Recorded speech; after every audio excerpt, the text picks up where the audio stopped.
Muito obrigada. Tenha uma boa noite. Ora bem, muito bom dia. Espero que despertassem bem. Foi adorável, de facto, ouvir a Marta.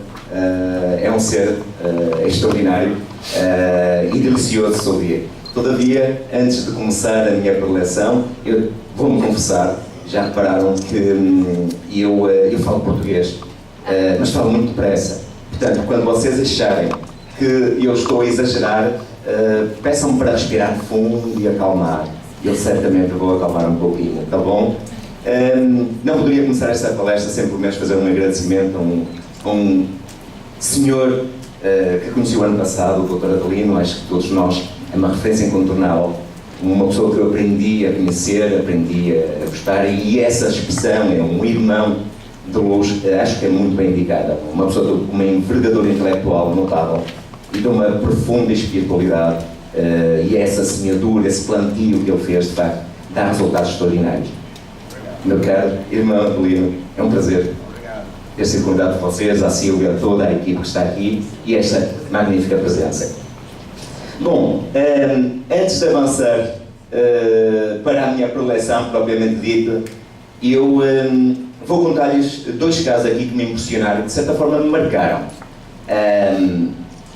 Eu ouvi, nestes 3 dias, tenho ouvido magníficas palestras que me têm inspirado, que me têm transformado, e fui percebendo que a minha apresentação não ia trazer muito novo. Eu disse, bom, eu tenho que alterar toda a minha apresentação, todo dia eu ia alterando a apresentação, ou porque já abordaram um tema, ou porque eventualmente eu já não ia acrescentar nada de novo. E aconteceram 2 episódios impressionantes, e um deles foi ontem à noite. Ontem à noite estava com um grupo de amigos, o Valdeci, o Murilo, a Rosa Basto, o Alberto e a Mirte. Obrigado, desculpe lá. É um nome muito especial, é difícil de decorar. E estávamos todos a conversar numa mesa redonda depois de jantar. E o Murilo às tantas diz o seguinte: como é legal, estamos todos aqui, proveniências diferentes, países diferentes, a partilhar praticamente apesar de todos ter o seu estilo próprio, mas estamos aqui a partilhar conhecimento e a crescer todos. Mas havia ali uma pessoa que não estava propriamente lá. Chamava-se Alberto Lopes e estava inquieto e disse: olha, o papo está legal, mas eu vou ter que alterar a minha apresentação para amanhã. Amanhã tenho uma apresentação, eu vou mudar aquilo do avesso porque eu tenho visto tanta coisa boa que eu tenho que fazer alguma coisa, senão ninguém dá por mim. E então subi para o quarto, eles ficaram todos no bate-papo a conversar. E cheguei ao quarto, meti-me diante do computador para alterar. E ocorreu uma história. Que é uma história que de certa forma faz-nos refletir a todos. E a história diz mais ou menos o seguinte: um mestre zen no Oriente, com os seus discípulos, falava sobre a necessidade do encontro sagrado, nem de propósito, por causa da Marta Mendes, e falava sobre a necessidade de desprendimento, do encontro com o nosso eu eterno. Um discípulo que o ouvia constantemente, que seguia o mestre por todo lado, um dia chega à beira do mestre e diz: mestre, deixe-me ver se eu percebi como é que eu atinjo o ser eterno. Se eu deitar cedo, ir cedo, se eu comer só vegetais, se eu abster-me dos vícios maus, deixar de fumar, deixar de beber, deixar de fazer sexo, o mestre acha que eu vou atingir o ser eterno? E o mestre olhou para o discípulo e disse assim: bom, ao certo, eu não sei se vais atingir o ser eterno, mas se deitar cedo e cedo erguer, se comer só vegetais, se deixares de fumar, de comer e de fazer sexo, uma coisa eu te digo: a vida vai-te parecer uma eternidade. Vai parecer uma eternidade. E eu estava lá em frente ao computador e disse: Alberto, és um idiota. Então estás lá em baixo com um grupo de amigos, a conviver, a falar de sexo. Isso é uma confissão. Estás com a Mirta que estava a dar a sua explanação psicanalítica sobre digamos, o imprint freudiano, e tu vens aqui diante de um computador e estás-te a deliciar com a eternidade da vida. E naquela altura Eu peguei neste poste e coloquei aqui, e interrompi praticamente a alteração dos meus slides. Portanto, eu quero só fazer esta confissão, porque efetivamente percebi que a vida é isso mesmo. A vida não tem promessas, não tem garantias, tem possibilidades e oportunidades. E nós temos possibilidade de meditar, possibilidade de nos encontrar connosco mesmos e possibilidades de cometer erros, sabendo que somos um ser inacabado, um ser que se constrói diariamente e que ainda nos é permitido ser imperfeitamente perfeitos. E ontem aprendi isso com um grupo de amigos, obrigado a todos, que de facto fui para o quarto lá preparar meus slides e como diz isso, o que tem a sua mochila, não é? As consequências da minha escolha, diz o primeiro slide. E o outro diz, parece pesada. Diz ele, dá para carregar, quer ajuda? Diz ele, não precisa. Dizem que culpar alguém vai ajudar. No fundo, quantos de nós, de facto, não reconhecemos um pouquinho nisso? Ora bem, falou-se muito de terapia regressiva, falou-se muito do conceito de hipnose, e eu gosto, independente dos conceitos que tenhamos ou não de hipnose, eu gosto de uma forma simples, eu gosto de simplificar as coisas. Então a hipnose é um estado específico de consciência. O que é específico? Um estado alterado, expandido, focado, criativo, especial de atenção. Agora, sendo a hipnose um padrão comportamental comum a todos nós, em que há uma interação entre o organismo, o meio externo e interno, em que de certa forma a atenção do sujeito se afunila e deixa de prestar tanta atenção aos estímulos periféricos, focando a atenção no seu mundo interior. Através de quê? De uma sensação no corpo, a respiração, uma imagem mental, ou o foco direcionado para o meio externo. Aspira e expira. O que eu aprendo com vocês. Obrigado. Esse grau de afunilamento na hipnose é tal que todos os estímulos adjacentes, de facto, de certa forma, são negligenciados. Mas quando falamos num estado específico de consciência, certamente temos que perguntar o que é consciência. O que é consciência? Não é? Foi-nos dado o dom da vida há 1000 milhões de anos atrás, na chamada sopa de nutrientes. E quando a primeira célula protozoária teve a capacidade de se dividir, pensem nisso, o objetivo primordial daquela célula era adquirir informação no meio ambiente e passá-la às gerações vindouras. Só assim é que eles estavam aptos para sobreviver melhor e só assim é que eles tinham capacidade de evoluir. Sendo esse, a priori, e num modelo mais cartesiano, o objetivo da vida, a pergunta que se faz seguida é: mas como é que eu tenho consciência de que sou um ser vivo? Como é que eu tenho consciência de existir? Não é? Temos que perguntar isso. Quem sou? Onde vou? De onde eu vim? É essas perguntas que nós fazemos a determinadas alturas da nossa vida. E essa busca de respostas tem intrigado os filósofos, religiosos e os cientistas ao longo dos séculos. O que é consciência, não é? O que é a capacidade do eu, o me, como dizia William James, o me de me sentir. E efetivamente essa busca da capacidade da vida se multiplicar, porque se nós pararmos para pensar um bocadinho, desde a mais bela flor ao cérebro mais inteligente, até uma estúpida pedra, tudo é compostos de átomos, o tijolo básico da matéria. Agora a pergunta que eu ponho aqui é: onde é que está a vida no tijolo, não é? Onde é que está a inteligência na flor? E acredito que tem uma inteligência. Porque todos os seres humanos, todos os mamíferos, todos os seres vivos têm necessidades biológicas. Mas acredito que nós, como ser ciente, temos necessidades psicológicas, ou seja, necessidade de autorrealização, necessidade de saber o que estamos aqui, qual é o nosso papel. A Marta disse há um bocado algo muito interessante. A terapia regressiva tem como primordial objetivo dar um sentido à vida, não é? E quando damos um sentido à vida, parece que tudo se encaixa, parece que aquele equilíbrio interior brota dentro de nós, o encontro sagrado, o eu superior, o que quer que seja, e atingimos, de certa forma, a eternidade do ser. Agora, permitam-me voltar um bocadinho, de certa forma, ao modelo cartesiano, para podermos perceber como se constrói a realidade. E então, desde o atender, o sentir, o perceber, o agir, o reagir, o lembrar, tudo isso é uma construção do nosso cérebro, do nosso eu. É claro, com restrições impostas pelos objetos e eventos, restrições impostas pelo sujeito e restrições impostas pelo contexto. Por exemplo, aqui na sala, quem gosta de cobras, levanta o braço no ar. Pouca gente. Essa cobra é muito gira, não é? Concordam comigo? Quem não gosta de cobras?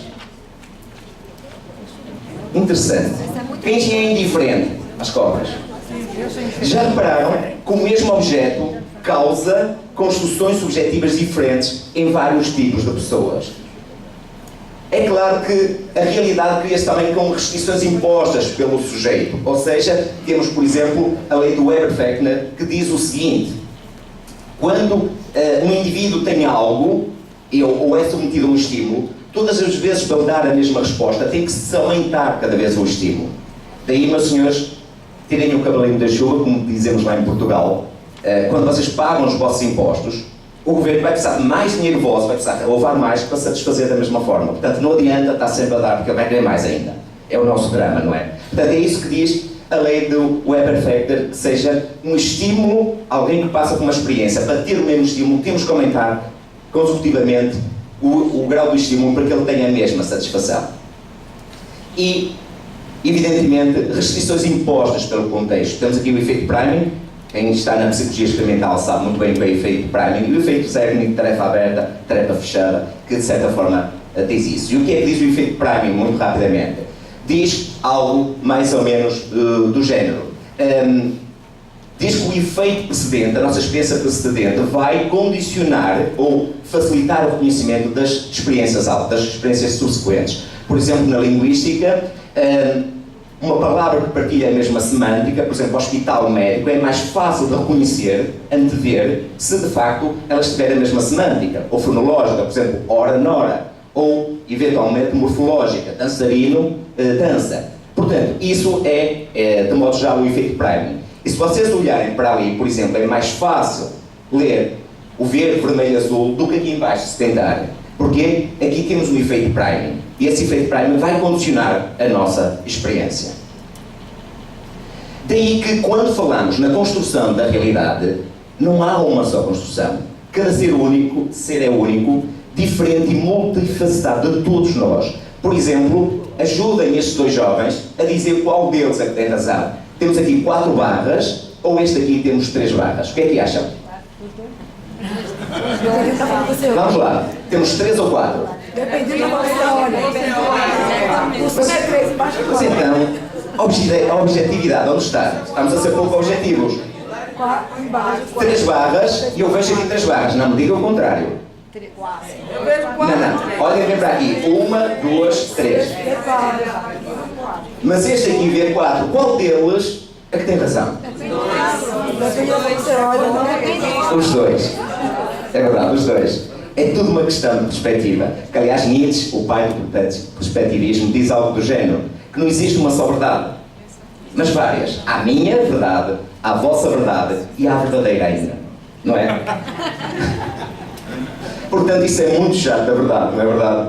Não é verdade. Que redundância. Ok, estamos a falar de consciência, de construção da realidade, estamos a falar, eventualmente, o que é o eu, e aqui vamos socorrer, eu sei que temos aqui muitos psicanalistas, e vamos socorrer um bocadinho de Émile Lacan, penso que é uma referência e que todos vocês o conhecem, quando ele falava, nomeadamente, em situar o eu como uma instância do desconhecimento, de ilusão e de alienação, como ele referiu, sede do narcisismo, chamado estado espelho de Émile Lacan. Porque a física quântica diz-nos exatamente isso, que tudo é uma construção, não totalmente livre, até o eu é uma construção de realidade.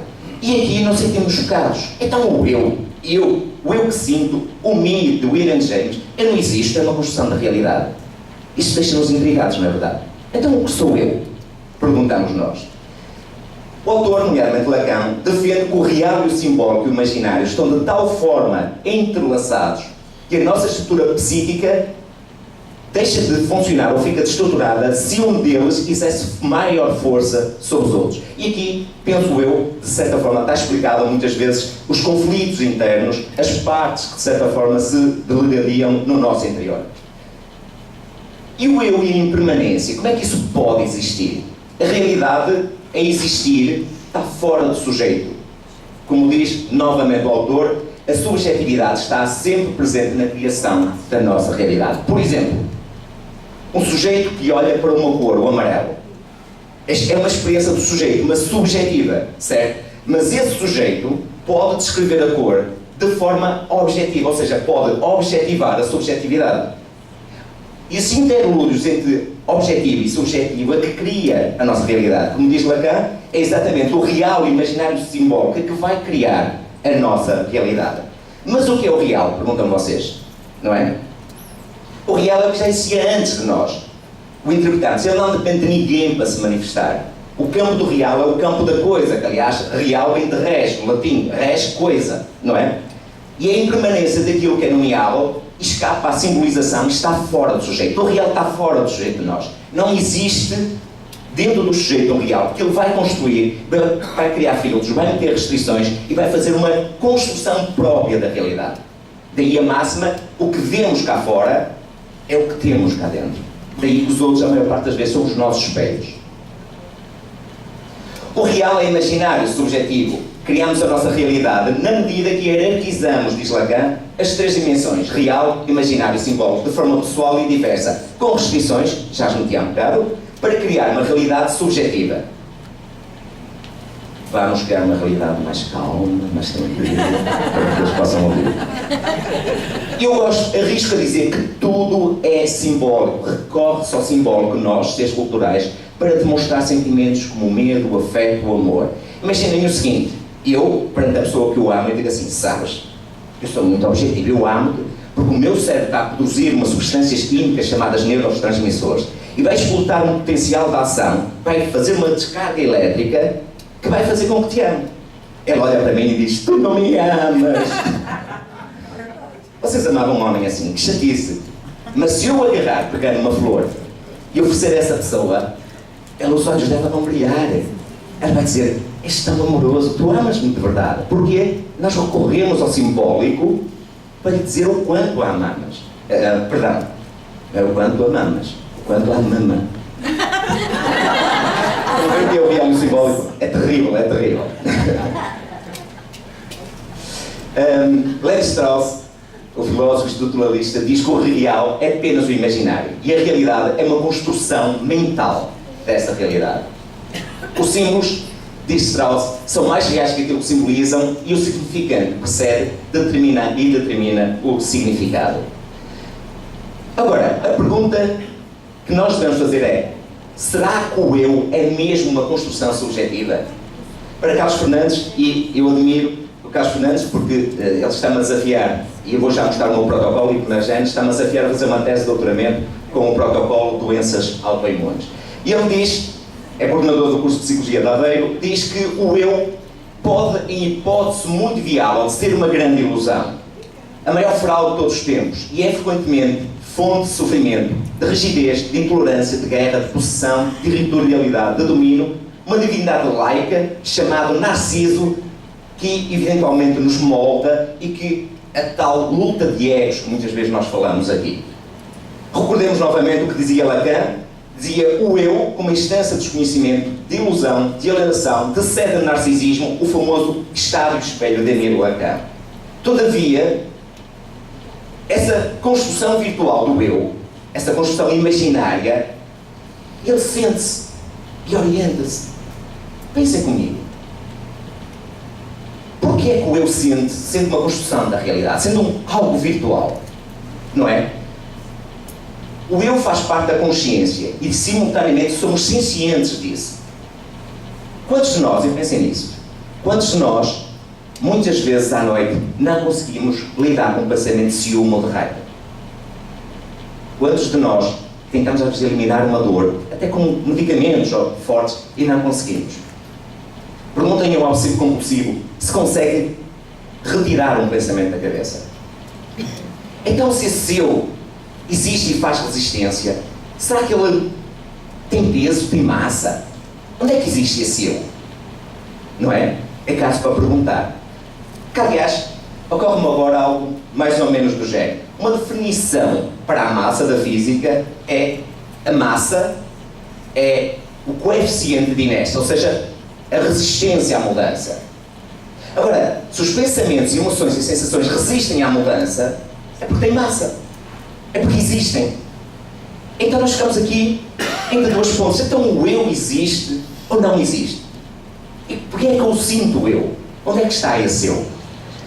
Eu penso que aqui vamos entrar numa dicotomia do que é o consciente e o que é o senciente. Ok? A consciência, vamos ao étimo da consciência. Consciência, do ponto de vista etimológico, deriva do com, significa em conjunto, e o secar, conhecer com rigor discriminar. E a senciência vem do sente caminho, ou de seguir, conhecer com rigor, e possui um estatuto epistemológico, não se pode excomodiar. A consciência é algo como de saber que sabe, não é? O sapiens sapiens, ou saber em comunidade com os outros. A senciência é a inter-relação que nós fazemos entre o mundo consciente e o mundo físico, ou seja, como é que nós podemos provar isso, objetivar isso, que a consciência existe? Sabemos que a consciência é importante, é um fenómeno natural, relevante para a vida diária. Por exemplo, qualquer clínico sabe que antes de um exame neurológico ou psiquiátrico tem que avaliar, de certa forma, o estado consciente do sujeito. Ontem, o Dr. Bomel teve exatamente a referir isso aqui. Então, a consciência, temos que ver, de facto, se o sujeito está consciente do seu estado, nem que seja para medicar.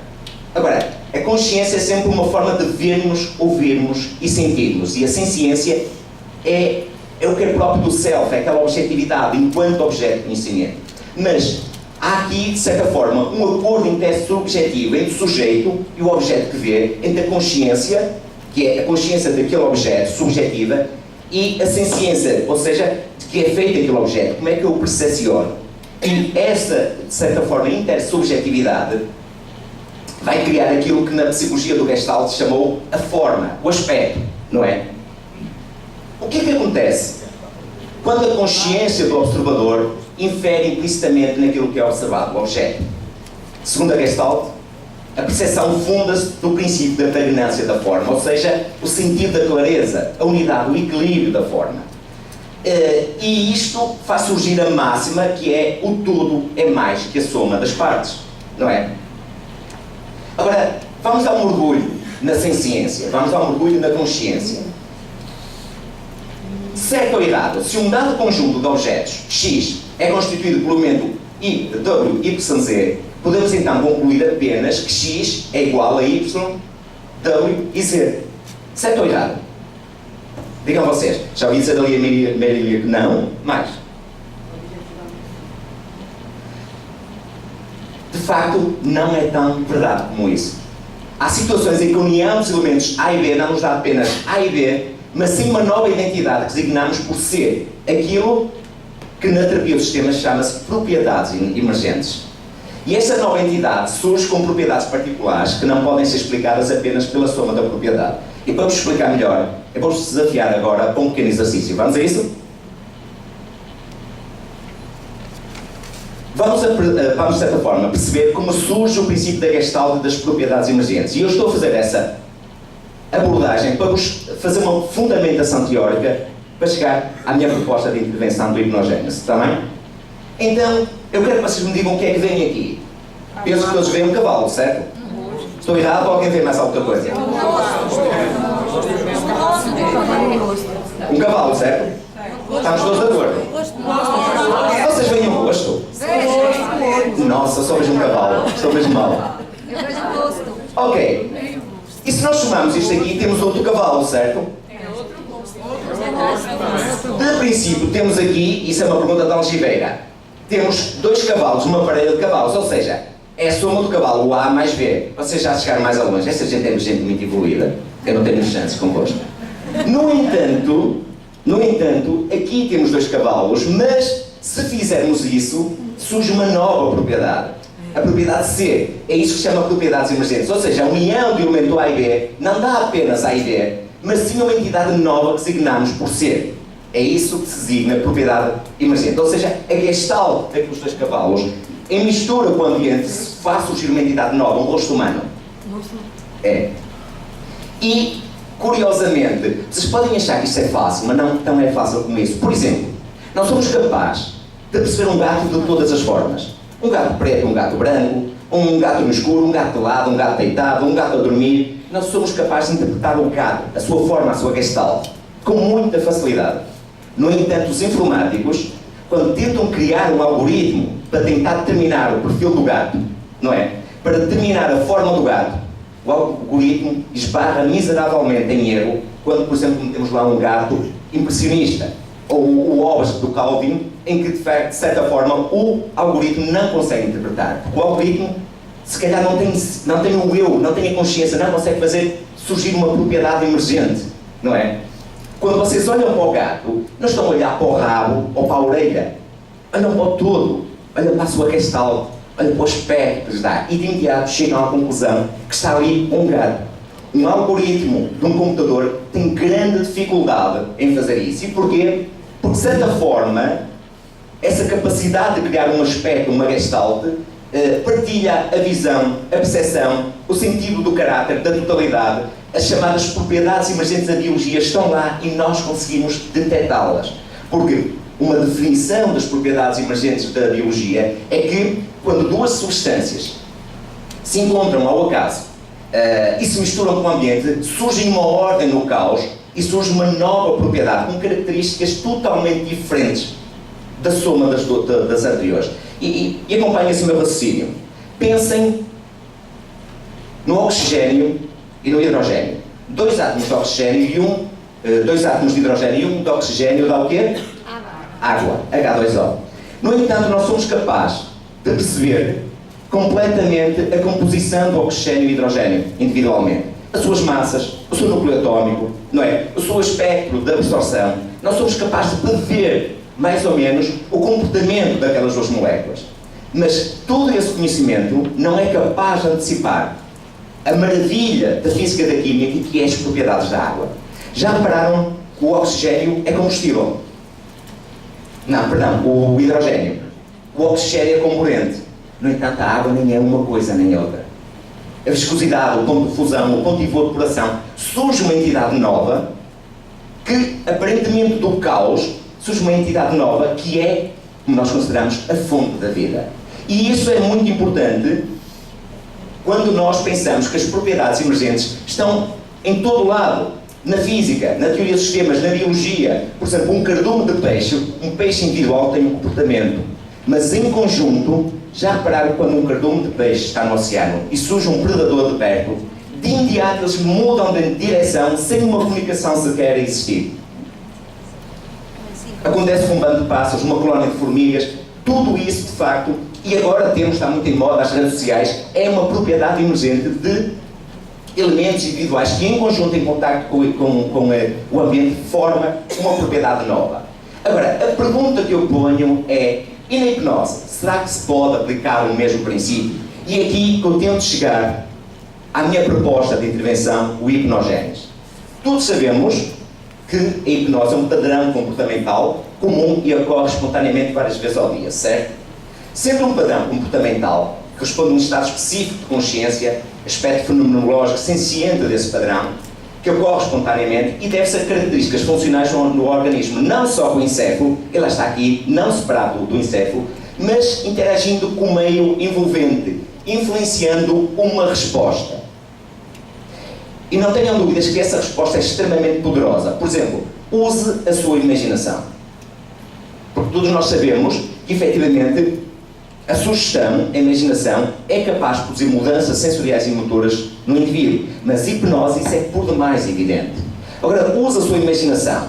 A imaginação e muitas heurísticas são processos que, filogeneticamente, procedem o pensamento estratégico. São mais práticas e robustas a influenciar o comportamento e o pensamento, o sentimento, do que a sugestão simples ou a livre associação de ideias de Freud, por exemplo. Quando nós somos capazes de imaginar um suculento almoço ou jantar, surge uma resposta, por exemplo, que é as glândulas salivares, E nisto não há nada de esotérico como isto. É chamada propriedade emergente, que surge efetivamente disso. Então a sugestão, a imaginação, há muito que se sabe que gera mudanças motoras sensoriais e, sobretudo, é a arte de interagir e reagir subjetivamente à percepção do mundo, sendo a nossa linguagem simbólica. Essas palavras criam mundos internos. E nós temos que ter muito cuidado com a linguagem, porque, efetivamente, elas produzem propriedades emergentes na pessoa que está a ouvi-las. E isso temos que ter algum certo cuidado. Um dos físicos, um dos maiores físicos da atualidade, Anton Zeilinger, diz que a imaginação é a informação, protomatéria do universo. E a imaginação, uma ideia, uma emoção, uma instrução hipnótica são formas de informação, movem massas, mudam a anatomia. Por exemplo, a flictema, quando se dá uma sugestão hipnótica para criar a chamada bolha. Coloca-se uma moeda no bolso, num indivíduo hipnotizado, num estado sonambúlico, e sugere-se que a moeda está em brasa. Mais tarde, 2 ou 3 horas, surge o flictema, ou seja, aquela bolha típica da queimadura, como se a pele fosse queimada. Isso é impressionante. Ou então, a fisiologia da sugestão hipnótica para o indivíduo ter vontade de urinar. Vejam como, de facto, a sugestão hipnótica tem uma capacidade, efetivamente, de mover massas, de até mexer filogeneticamente com o comportamento de algumas células. Já que a imaginação é informação filogenética que produz formas visuais, táteis, auditivas, sinestésicas, já que, de certa forma, elas vão criar aquilo que eu ousei chamar de propriedades psíquicas emergentes. E sem nenhum purismo, porque eu sei que este nome é da teoria dos sistemas, mas eu resolvi acrescentar propriedades psíquicas emergentes para tentar explicar o que é que fazemos, nomeadamente em hipnogénese, ou quando estamos a tratar alguém que tem um estigma de morte anunciada como um câncer, cabo 3, e vou já apresentar aí alguns casos também. A hipnose permite potenciar a imaginação numa espécie de campo mórfico, de René e, de certa forma, nos biocampos de Schiller e os outros autores. A imaginação em hipnose opera a nível dos biocampos, possuem sincronicidade quântica, sobreposição de estados, complementaridade, e aqui inspiramos, evidentemente, na sincronicidade de Jung. Aqui, David Bohm, um dos teóricos mais conhecidos da física quântica, nomeadamente ele teórico do modelo quântico da onda-partícula, diz algo do género: o universo começa mais a parecer-se com uma grande ideia do que uma grande máquina. E eu concordo totalmente com David Bohm. Agora, o que é que acontece no nosso encéfalo quando o sujeito entra em hipnose? Porque quando nós registamos em hipnose, ou através da EEG, os potenciais evocados, a neuroimagem ou a ressonância magnética, nós vamos encontrar, de certa forma, e eu gosto de opinar, que o que encontramos lá dentro é a face de um processo gestáltico, que nós vemos lá atrás, e que pode operar em hipnose, tanto na sincronicidade do pensamento de Jung, no biocampo de René Thom, no campo mórfico do Schiller, no potencial campo quântico de David Bohm, e com propriedades psíquicas emergentes que sugerem que a imaginação cria uma realidade específica. Em suma, sendo a hipnose um estado específico de consciência e sendo a nossa atenção constantemente flutuante no estado vigílio, a hipnose é um processo natural que consiste e que permite que processos filogeneticamente e ontogeneticamente desenvolvidos ocorram implicitamente em virtude de um afunilamento atencional. E é importante, e quem quiser, o slide vai ficar aí, estes estudos publicados recentemente, muito interessantes, e estamos a falar de estudos que são publicados em revistas da atualidade, este é de 2015, que fala do quantum cognition, e, sobretudo, em estudos de meta-análise que falam sobre a capacidade da hipnose no manejo da dor, no controle antitabágico, nas desordens, na obesidade, na depressão, na ansiedade, ou seja, no pós-traumático, as vantagens que a hipnose tem, efetivamente, no controle e na ajuda em deixar as pessoas sair daí. E, para terminar, essa minha, de certa forma, contextualização teórica, para avançar para a minha proposta de intervenção, quanto tempo tenho? Tenho? Pode. Já respira.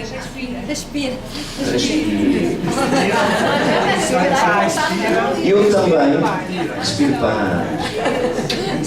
Eu também pensei o seguinte: eu vou acelerar na parte teórica, que é sempre uma saúde, não é?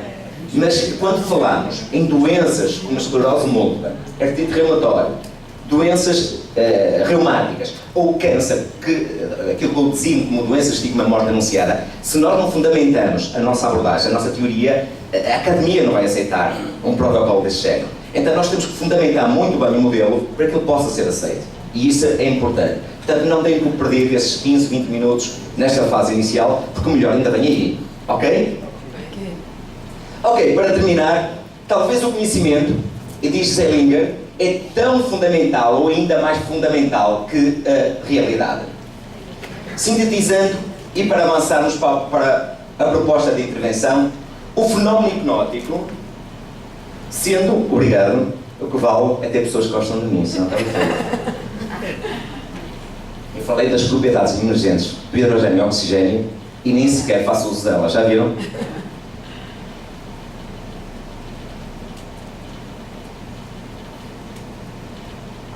Continuando, a hipnose é um estado específico de consciência que produz propriedades psíquicas emergentes novas, fruto da consciência versus sem ciência. E aqui chegamos ao modelo de intervenção, à proposta de intervenção que eu designei como hipnogénese. Hipno de hipnose e gênese de renascimento, de criação. É nesses dois termos que me inspirei neste modelo. Esta proposta de intervenção e fruto da teorização que eu fiz antes, assenta em alguns pressupostos teóricos.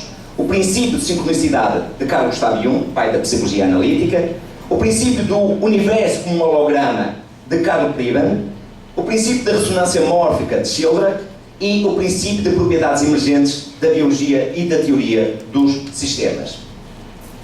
Então, vamos rapidamente refletir.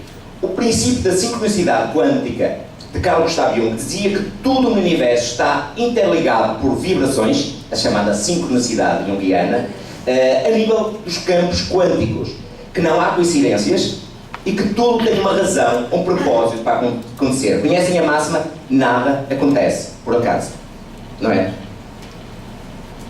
O princípio de teoria holonómica de Pribben diz que o universo é um holograma, uma estrutura de uma realidade holonómica que é criada no encéfalo, nomeadamente no córtex associativo, e que cria uma realidade que é única, que é pessoal, que interage com outras realidades, com outros universos. E isso é muito interessante. Quando nós olhamos para um holograma, e quem conhece o princípio do holograma, sabemos que toda a informação deste holograma está contida num pixel. Basta vocês terem um pixel que tem toda a informação desse rosto. E isso é muito interessante, porque às vezes o homem, desde que tentou-se questionar quem sou eu, o que estou aqui a fazer, e intuitivamente olhava para o Sol e dizia: o Sol nasce no nascente e põe-se no poente.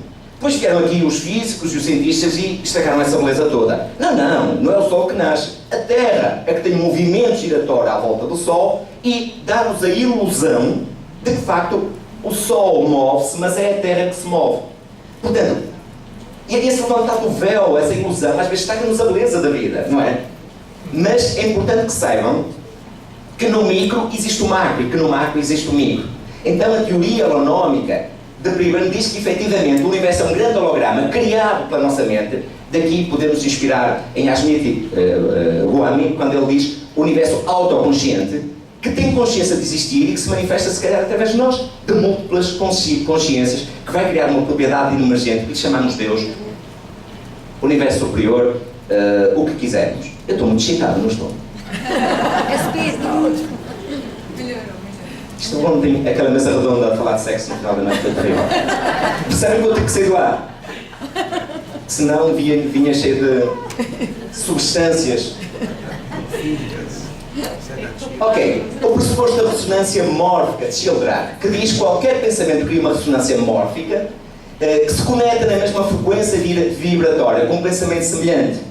Portanto, às vezes quando falamos que não é perigoso eventualmente levar alguém à catarse, não é perigoso eventualmente destruturar o ego numa catarse, é se o terapeuta, tem sido dito muito aqui, se o terapeuta também tiver problemas com ele e se reflete ali, projeta lá naquilo. E quando o terapeuta utiliza o paciente como muleta para segurar ele próprio, isso é que está errado. Daí que o terapeuta deve, de facto, também fazer terapia. Isso é primordial. Eu penso que nisso estamos todos de acordo, certo? Certo. E o pressuposto das propriedades emergentes, que eu atribuí o nome de propriedades psíquicas emergentes que, com o uso da hipnose, criam uma inibição cortical, já sabemos isso, criando propriedades emergentes, por exemplo, o criador interno, o eu superior ou a sabedoria universal. E podemos fazer aqui, comparativamente, o exemplo das propriedades emergentes da biologia e da física, a molécula. Por exemplo, o cloreto de sódio, que é uma solução iónica, que é o sal de cozinha, que tem propriedades emergentes relativamente ao cloro e ao sódio, que são totalmente diferentes. Portanto, já viram que as propriedades emergentes está completamente presente quase na nossa vida. E aqui surge a proposta do modelo de intervenção que eu designei de hipnogénese. Mais uma vez, hipno, de hipnose, gênese de renascimento, de nascimento dos primórdios. Portanto, a ideia é que as propriedades emergentes desse nosso trabalho, dessa otimização de uma série de técnicas, cria uma propriedade emergente que podemos chamar de curador interno, ou o que quisermos chamar. E vou-me inspirar, antes de avançar para o modelo, vou-me inspirar um bocadinho nesta frase do famoso neurologista, e quem ainda não leu, leia O Homem que Confundiu a Mulher com o Chapéu, do Oliver Sacks. É um livro muito interessante, um clássico, e que ele diz o seguinte: qualquer pessoa que olha para a doença como uma expressão vital do organismo para atingir o equilíbrio, deixa de haver como inimigo. O problema é a resistência à mudança, é a resistência à doença que a torna mais grave. O hipnogénese faz uma espécie de descoberta do curador interno, ou seja, parte do pressuposto que a psique humana é multidimensional. Não existem inimigos dentro de nós, apenas partes que não foram aceitas, partes que precisam ser escutadas, partes que precisam transmitir uma mensagem para que elas, de facto, surjam como uma oportunidade de mudança, porque elas deixam de ser como uma porta de saída. Eu sei que quem tem um câncer de grau 3 e dizemos essa doença tem uma mensagem para si, não é fácil aceitar isso, não é? Mas a doença tem uma história de vida, um acumulado de situações, provavelmente que levaram àquela situação. E isso é o mais importante a transmitir. Escutar as nossas partes produz uma paz emocional e reconhecer sabiamente que somos um ser em construção, que ainda temos o direito de ser imperfeitamente perfeitos, porque o universo ainda nos está fazendo aos poucos, todos os dias. Traz, de certa forma, uma purificação psicoespiritual que conduz à paz intelectual. E porque, ao intervir no hipnogénese, nós temos de trabalhar o intelectual, o espiritual, o emocional e, eventualmente, o construto, aquilo que chamamos de superego, no modelo mais psicanalítico, que é fruto de construção das normas, valores sociais e outras coisas. Essa paz vital, a chamada paz mental e emocional, equivale ao conceito chinês do taoísmo, ou seja, a perfeição dentro do imperfeito aceite. Agora vamos falar, e eu vou apresentar 3 casos, 2 deles de câncer, porque a amostra que nós temos, posso dizer que 60% são de pessoas que têm cancro de vários tipos. Quando alguém recebe o estigma de morte anunciada, como o caso da Isabel, vou já apresentar, uma esterectomia mamária total que fez, dos 30 gânglios mamários, 24 estavam metastizados. Portanto, vejam a gravidade. E quando ela recebe essa notícia, uma senhora de 40 e tal anos, vejam a autopercepção que ela vai ter a remover o seio, a autoestima cá em baixo. Ela chega à clínica deprimida e que, evidentemente, a probabilidade dela vencer aquele cancro é praticamente diminuta. Portanto, quando alguém chega com esse estigma, Kübler-Ross foi capaz de sintetizar os estados que as pessoas passam. Há, primeiro, o estado de choque, não é? O choque de receber a notícia. Depois, o estado da negação. Porquê eu? Porquê a mim? Porquê agora? O que é que eu fiz de errado? Não é? E depois vem o estado da raiva, não é? E que a pessoa se revolta contra o mundo, revolta-se contra a vida, revolta-se contra, no caso da Isabel, contra o ex-marido que tinha passado por um divórcio há 2 anos atrás. O estado da vergonha, da negociação, a depressão. E quando nós deprimimos, não se esqueçam, o nosso sistema imunitário também deprime, não é? E finalmente, a aceitação. Este modelo é muito conhecido, o modelo de Kübler-Ross, mas ela cedo notou, Elizabeth Kübler-Ross, que esse modelo, esses estados, não se passam só a quem perde alguém catastrófico, um ente querido, mas também notou que qualquer perda ou mudança significativa na vida das pessoas pode levar as pessoas a passar por esses estados. Nem todos passam pelos 5 estados, podem passar, mas normalmente estão sempre 2 estados presentes. Normalmente. Ora bem, Qual é a proposta do modelo hipnogénese para tratamento reumático, oncológico e autoimune? Primeiro, a capacidade de consciencializar a doença, tornar senciente a doença. Uma coisa é estar consciente que está doente. Outra coisa é, em vez de perguntar porquê a mim, porquê que a doença surgiu, perguntar o que é que fez com que a doença surgisse dentro de mim. E isso muda todo o panorama, muda todo o paradigma. A doença. O que é que a doença quer comunicar ao sujeito? Mostrar ou dizer? Não é fácil. E acreditem, o meu trabalho com doentes de cancro. Dizer a doença tem uma mensagem para si. E a pessoa olha para mim incrédula e diz: este terapeuta pirou. Então, a doença tem uma mensagem para mim. Ela quer o bem para mim. É difícil aceitar isso. Trabalhar o consciente, a parte racional, que geralmente rejeita a doença. Ele não quer a doença, a parte racional. É o princípio da fuga à dor, não é? Trabalhar o inconsciente, que assim procura o equilíbrio, busca as soluções e rege por princípio do prazer. E, finalmente, encontrar o curador interno, que eu considero que é a sabedoria universal da Teresa Robles, o centrum de Iaga, a sabedoria interior do Isei, ou a parceria direta com o inconsciente, como a Margarida falou aqui, ainda ontem tão deliciosamente. Ou seja, quando nós começamos a trabalhar essa quadrícula, começamos a utilizar uma série de técnicas, nós de facto conseguimos fazer a diferença. O pressuposto é, dentro de nós não existem inimigos, apenas existem partes ou lados de nós que não estão a ser reconhecidos ou acolhidos na sua essência. Então é preciso parar para perguntar: o que é que esta doença me quer dizer? Porque quando nós entramos na negação, não é? Quando nós tentamos controlar a doença, nós não conseguimos doblá-la, nós não conseguimos compreender o que ela nos quer transmitir. É uma luta de dois lados, não é? Agora, quando nós passamos da tentativa de controle para a aceitação, passamos da resistência para a influência, passamos da resistência para a cura. Em psicologia nós dizemos muitas vezes: sofrimento sem sentido é patológico, certo? Quando nós damos um sentido ao sofrimento, e nisto Viktor Frankl, o pai da logoterapia, foi capaz de demonstrar isso. Ele perdeu a família nos campos de concentração nazi, nas câmaras de gás. E ele passou 3 ou 4 anos da vida dele, praticamente nos limiares da morte. Foi capaz ainda assim de perdoar aos seus captores e crescer com aquela experiência. Vale a pena estudar a logoterapia de Viktor Frankl, que aliás é uma frase dele que diz algo mais ou menos isso. Quando nós não conseguimos mudar uma situação, uma experiência, uma doença, é essa doença que nos desafia a mudarmos a nós próprios. Não é? Porque a doença é consequência, mas não a causa. Provavelmente nós já devíamos ter feito opções, escolhas, mudanças muito lá atrás. Quando chega a doença, é porque o organismo, as nossas partes já chegaram ao limite. Então, é esse encontro entre lados aparentemente dispares que a hipnogénese vai mediar e facilitar por meio de um suporte natural do nosso corpo. Ou seja, em transe, a pessoa vai dar oportunidade ao corpo que emerja, que venha à superfície, a mensagem da doença, sem tentar controlar, sem tentar antever, e sobretudo sem tentar coisificar.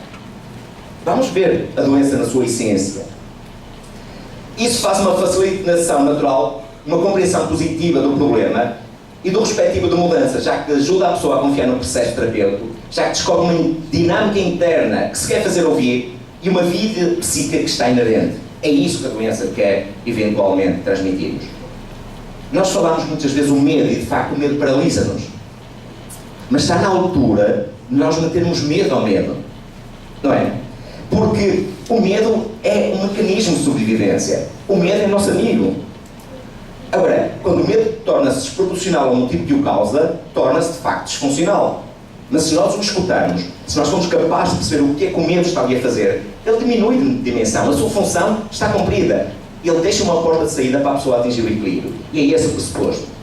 Que tipo de técnicas nós intervimos nesta, nomeadamente para um dos aspectos da quadrícula? A terapia regressiva, cá está, ou hipnoanálise rápida, a regressão estruturada e, sobretudo, o afloramento dos conflitos passados. Como diz a Marta muito bem, que cada um deles tem uma história que se quer fazer ouvir, que quer ser aceito, para que esse pacote de energia, como ela referiu muito bem, não continue qual obsesso emocional que está ali e que eventualmente não permite que o organismo atinja a cura. Porque essas feridas psicológicas do passado, e todo mundo sabe que não adianta, se temos um golpe com uma farpa lá dentro, não adianta tomar anti-inflamatórios, analgésicos, ou meter um penso. enquanto não retirarmos a farpa de lá, o corpo não se vai curar. Mas o corpo tem a capacidade de autocura, se nós o permitirmos. Agora temos que identificar a farpa e retirá-la. É isso apenas que o corpo quer. Ok? Portanto, a doença precisa ser escutada, tornar-se senciente. Ou seja, é o nosso lado objetivo. Em vez de perguntar porquê como aconteceu isso a mim, em vez de fazer essa resistência, passar da energia da resistência à energia da influência. Porque nós só temos uma resposta influente, efetivamente, se compreendemos a mensagem da doença. Como diz Freud muito bem, a voz do inconsciente é sútil, mas ela não descansa até ser ouvida. Ou então, as emoções não expressas nunca morrem. Elas temporariamente vão embora, mas tendem a ser mais dolorosas quando voltam. E, quer gostamos de Freud ou não, e até acredito que, evidentemente, alguns conceitos de Freud podem não estar ultrapassados, mas precisam de ser, de certa forma, precisam de evoluir. Não haja dúvida que ele foi revolucionário na sua época. É isso que temos que tirar o chapéu. Escutar o consciente. Como eu disse, o consciente rege pelo princípio da fuga à dor. Ele rejeita a doença desde o início. Então, se nós pensamos que todos fomos e somos ensinados a pensar de variedíssimas maneiras, culturas e normas sociais, mas contudo ninguém nos ensina a sentir, pelo menos em termos das nossas estruturas e instituições sociais. Por exemplo, em Portugal, mais que aqui, penso, a religião predominante é o catolicismo, e o conceito do sofrimento, o conceito de carregar a nossa cruz está muito enraizado no nosso povo. É o nosso fado, não é? Nós parece que temos de sofrer para alcançar a felicidade depois. Isto é ridículo. Eu tenho 3 filhos. E eu, como pai, não preciso que os meus filhos sofram para me respeitar ou para ser feliz mais à frente. Não preciso.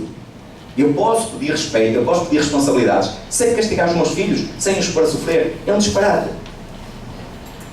Quando não queremos prestar atenção aos sinais do corpo, eles chamam-nos a atenção, às vezes de uma forma cada vez mais agressiva, e aí surge a doença até que os ouçamos ou então ficamos doentes. O soma, o nosso corpo, expressa-se. Como é que estamos? Pode ir. Posso ir? Pode espectador. Okay. O nosso corpo chama-nos a atenção quando nós não o respeitamos, quando exageramos, quando não lhe damos descanso. Não é? Quando acumulamos somatizações dentro de nós, quando acumulamos engrames ou experiências mal resolvidas, pacotes de energia, como disse a Marta, que eventualmente estão a criar um obsesso emocional. Aquilo que em psicologia chamamos encapsulamento das emoções. Escutar, compreender e libertar permite que a pessoa perceba quais são os seus papéis culturais, as ideologias restritivas, as normas e crenças limitantes e, de certa forma, que a manipulam, que a aprisionam a um conceito, estando certo ou errado pode ser cultural, mas que impede de florescer, impede de ser feliz. E nós sabemos que aqui vamos intervir com técnicas bem interessantes. O resgate da criança